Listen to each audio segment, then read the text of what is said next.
Big Boss ಚಿತ್ರದ winner Karthik Mahesh ಅವರು ಬಂದಿದ್ದಾರೆ. ಅವರಿಗೆ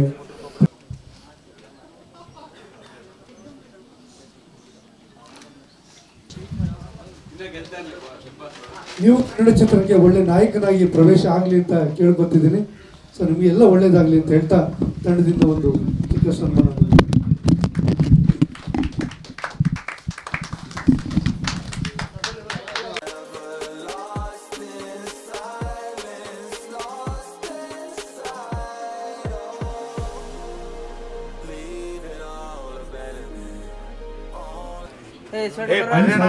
ಬಿಗ್ ಬಾಸ್ ಚಿತ್ರದ ವಿನ್ನರ್ ಕಾರ್ತಿಕ್ ಮಹೇಶ್ ಅವರು ಬಂದಿದ್ದಾರೆ. ಅವರಿಗೆ ಕನ್ನಡ ಚಿತ್ರರಂಗದ ಎಕ್ಸ್ಕ್ಲೂಸಿವ್ ಅಪ್ಡೇಟ್ಸ್ಗಾಗಿ ಡೌನ್ಲೋಡ್ ಮಾಡಿ My Movie Bazaar mobile application Google Play Store ಮತ್ತು ಆಪ್ ಸ್ಟೋರ್ನಲ್ಲಿ ಲಭ್ಯ.